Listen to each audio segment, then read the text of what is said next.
Chairman, with your permission, I'd like to ask for a few requests.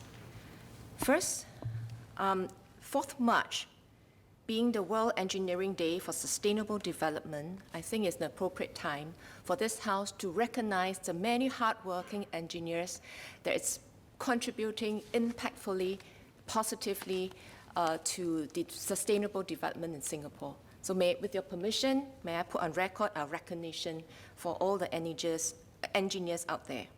Yes, Minister. Second, with your permission, Madam Chair, we would like clarifications on the various speeches given by SM, myself, and the fellow ministers coming after me on SGP 30, the Singapore Green Plan 30, to be taken after Minister Chan Chun Sing's speech. Yes, Minister. And with your permission, Madam Chair, may I ask the clerks to distribute the fact sheets and infographics. Proceed. Thank you. Madam Chair, SMTO has set out the principles that guide Singapore's response to climate change, taking into account our challenges and the opportunities before us. Climate change is one of the gravest threats facing mankind and Singapore. What is at stake is the survival and future of our small island state. 1 or 2 more degrees Celsius increase may not sound like much, but if sea level rises a few meters, our sunny island could literally be in the sea. Climate change could also threaten our food and water supply. We have to take climate change seriously, study its impact, and start preparing ourselves now. We have to develop a long-term climate action plan to both mitigate and adapt to climate change. This plan will span several generations to protect Singapore and our children. This was why PM spoke at length about climate change during his 2019 National Day rally. I quote, "Both SAF and climate change defenses are existential for Singapore. These are life and death matters. Everything else must bend at the knee to safeguard the existence of our island nation." Unquote. We must take climate change seriously. The government is fully committed to take decisive action to mitigate climate change and adapt to its impact. Last month, following a 6-hour debate on a motion tabled by 6 PAP members, after extensive engagements by the young PAP, this House passed a motion to acknowledge climate change as a global emergency and a threat to mankind. I was most encouraged by the passion and concern shown. But our efforts alone will not turn the tide. Climate action requires urgent, collective, and coordinated efforts by all countries, big and small. We have been working actively within ASEAN and the broader international community to deliver a global response to climate change and contribute to the UN 2030 Agenda for Sustainable Development. Sir, the course of human history has been shaped by innovation and discovery, and we are on the cusp of yet another revolution today, a global sustainability revolution.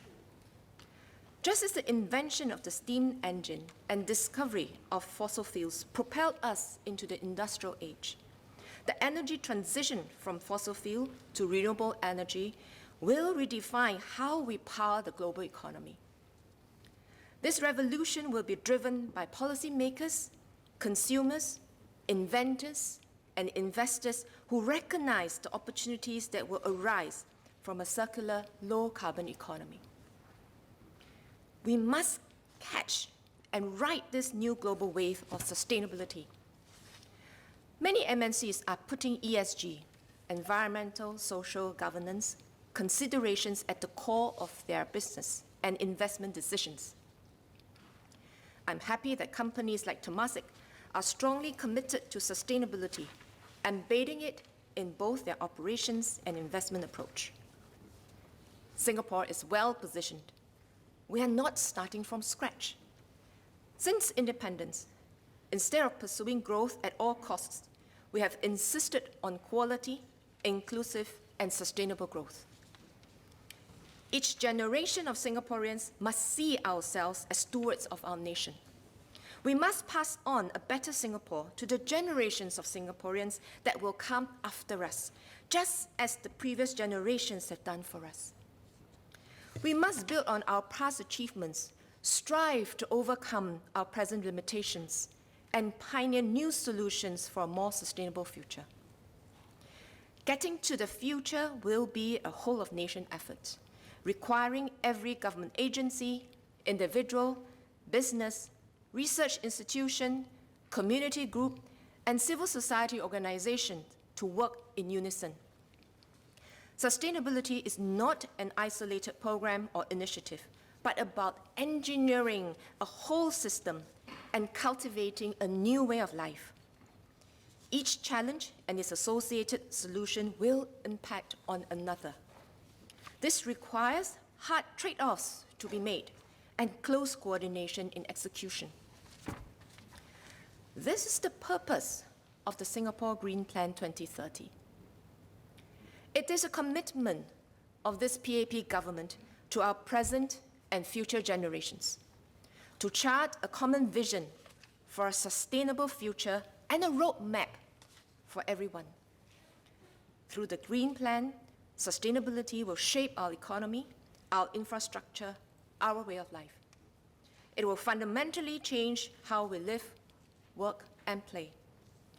The government will set the broad policy direction, and the public sector will lead the change. Through the GreenGov.sg initiative, it will exemplify sustainability in its actions and lead market demand for sustainable products and services. More importantly, we want the Green Plan to spark a national conversation and energize Singaporeans to take action. Every Singaporean must be involved in this transformation because, first, sustainability is not costless. Just as we pay for our security and social services, we will have to pay a bit more for greener goods and services, adjust to less convenience in our daily lives, or reskill for green jobs in new industries. We cannot incur these costs without a national consensus. Second, while climate change may feel abstract for individuals, it is our individual actions that determine the collective outcome. For example, if every household in Singapore raises the aircon temperature by 1 degree, we will cut carbon emissions by 23 kilotons, equivalent to the annual carbon emissions from 7,000 cars. Our consumption pattern drives industry. If we avoid disposables, buy local produce food, and prefer energy-efficient appliances, greener and more sustainable business models will emerge. Third, we are excited about the new business opportunities that sustainability sector can bring that will benefit Singaporeans and Singapore. The Green Plan will also contribute to the international sustainability agenda and global climate goals. The Green Plan will lay out our priorities for collaboration with our international stakeholders. It is in our interest and that of the world to catalyze the development of green solutions, such as green hydrogen and carbon capture, utilization, and storage. We are well placed to contribute to the global effort as a living lab where new solutions can be test-baited and exported to the region and beyond, and as a financial hub and talent hub where green capital can find common objectives with skilled entrepreneurs and workers. This will allow us to pace our green transition correctly and stay in sync with the global trajectory, so that we do not move too hastily and hurt our economic competitiveness and the livelihoods of Singaporeans, or move too slowly and get left behind. Some have asked if the Green Plan is just a compilation of existing initiatives. Madam, it is not. The Green Plan is a long-term and living plan that will evolve as we go along. We will update our targets and strategies as new technologies and practicable solutions avail themselves. The Green Plan is also not just an MSE or even a government plan, but a blueprint that we have set out for ourselves as a nation, and therefore we have 6 ministers speaking on it. Everyone must work together to achieve our vision. While some targets are existing, new and enhanced targets have been included.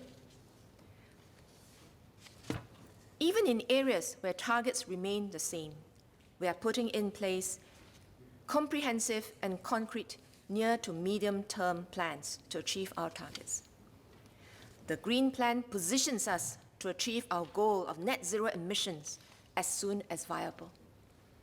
Beyond the specific mitigation strategies, it envisions a new future when sustainability is embedded in our DNA. Madam, our targets and strategies are both ambitious and credible. Climate change is a global emergency. Our efforts alone will not turn the tide. Singapore contributes only around 0.1% of global emissions. But if we can succeed in our plans, we will show the world how a small country with severe constraints is nevertheless able to take bold action and pave the way for other countries to adopt new solutions. Let me now give an overview of the Green Plan. There are 5 pillars: city in nature, sustainable living, energy reset, green economy, and resilient future. They represent the priority areas in our sustainable development over the next decade. The first pillar on city in nature seeks to create a green, livable, and sustainable home for Singaporeans. Minister Desmond Lee will talk about our efforts to infuse nature into our urban fabric. Sustainable living is our second pillar. Conserving resources must become our way of life. Consume less, recycle more, take public transport. Minister Lawrence Wong will share how we will nurture future generations to be more environmentally conscious. Mr. Ong Ye Kung will speak about greening our commutes at MOT's COS. I will elaborate on our transition towards a zero-waste nation. To lower our carbon footprint, we will need to employ cleaner energy and use it more efficiently. And this is our third pillar, energy reset. Minister Tan See Leng will speak on plans to make our energy and power systems cleaner and more efficient. Minister Desmond Lee will share how we will make our built environment and urban spaces more sustainable. And Minister Ong Ye Kung will make the case for electric vehicles. Sustainability can be a new engine of jobs and growth as we pivot towards a green economy, the fourth pillar. Minister Chan Chun Sing will share how we will help our enterprises seize new opportunities in sustainability and prepare Singaporeans to take on green jobs. With our position as the regional financial and services hub, carbon services and green financing will be new areas of growth. Finally, we must adapt to climate change to ensure Singapore's long-term survival. This is what the fifth pillar of the Green Plan is about, building a resilient future. Let me speak on 3 aspects of the resilient future pillar. Additional details will be shared in my second speech later. First, coastal defense, which Ms. Polisan asked about. PUB, as the lead coastal protection agency, will work with other agencies to conduct site-specific studies and develop coastal adaptation pathways and protection measures that are adaptive to climate uncertainties. We target to complete the formulation of adaptation pathway at coastlines along City, East Coast, Lim Chu Kang, Sungai Kadut, and around Jurong Island by 2030. Second, keeping Singapore cool in a warming world. According to the Meteorological Service Singapore, it is almost 1 degree Celsius hotter today than in the 1950s.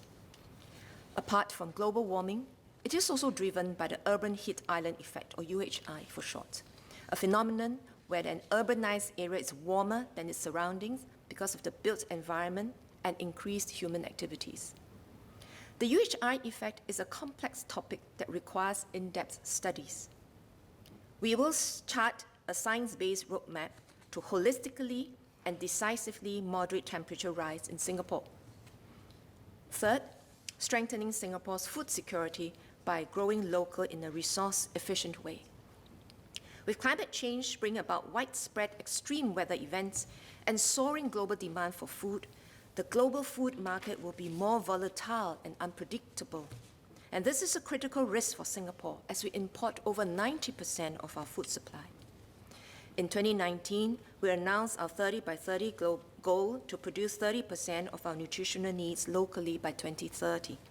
We will do so with a keen eye on energy, water, and land efficiency. This complements our other strategies of diversifying import sources and growing food overseas to strengthen food security.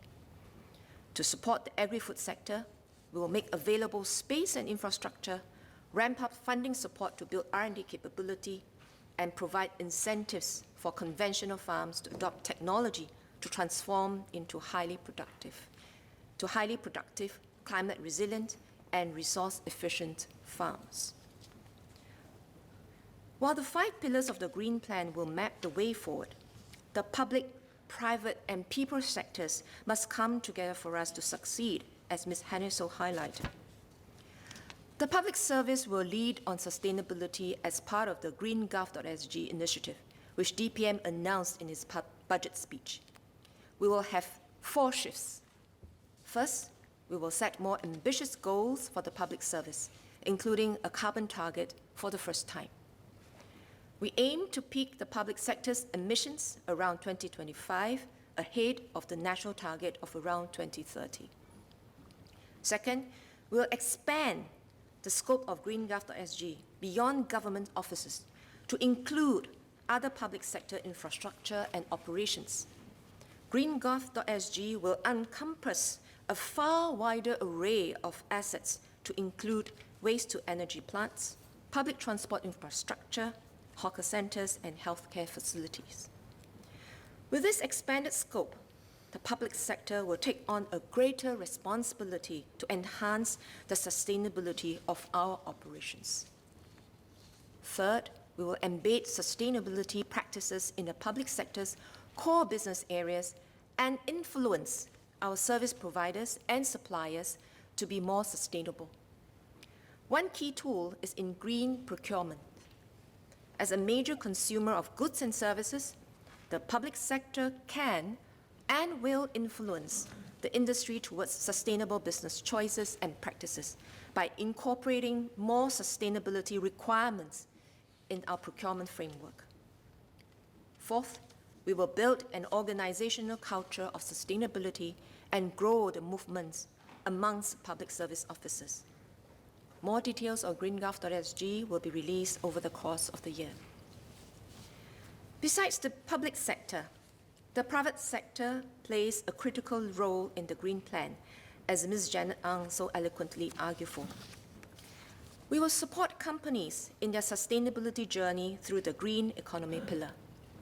They can both do well and do good, particularly as consumers and investors increasingly prioritize sustainability. This includes working with our researchers and companies to develop new solutions that push the frontiers on sustainability, such as through the Research, Innovation and Enterprise RIE 2025 plan. As part of Singapore Together, and to involve every Singaporean in the movement, as Ms. Haniso, Ms. Cheryl Tan have highlighted, the government will launch a series of Green Plan conversations. This is part of our efforts to partner, encourage, and support ground-up efforts and catalyze new partnerships. Projects in line with the Green Plan and alliances for action will be launched in the coming months. Through the $50 million SG Eco Fund, we will also support ground-up projects that involve the community and advance environmental sustainability. Ms. Haniso asked about the current progress of the fund. The first grant call saw overwhelming interest with over 200 applications received in areas like waste management and urban farming.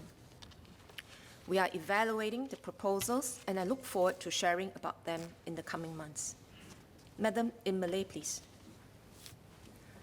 Perubahan iklim menimbulkan ancaman besar kepada Singapura. Last year was one of the hottest we have experienced, with frequent and heavy rainfall events. We need to make deep transformations in all aspects of our lives and work together to tackle climate change. To chart our pathway to a sustainable future, the government has launched the Singapore Green Plan 2030 for whole of nation action.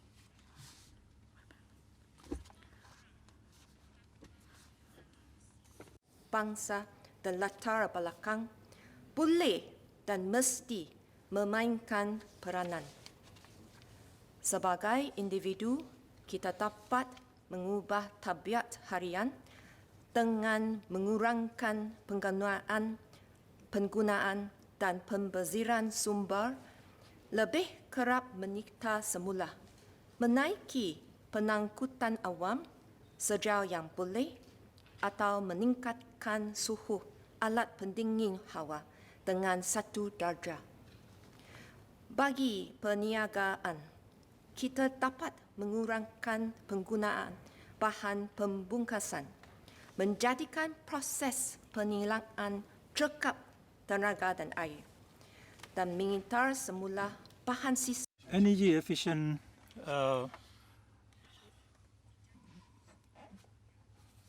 energy efficiency for further use. The public sector will drive the efforts of the whole country towards this by green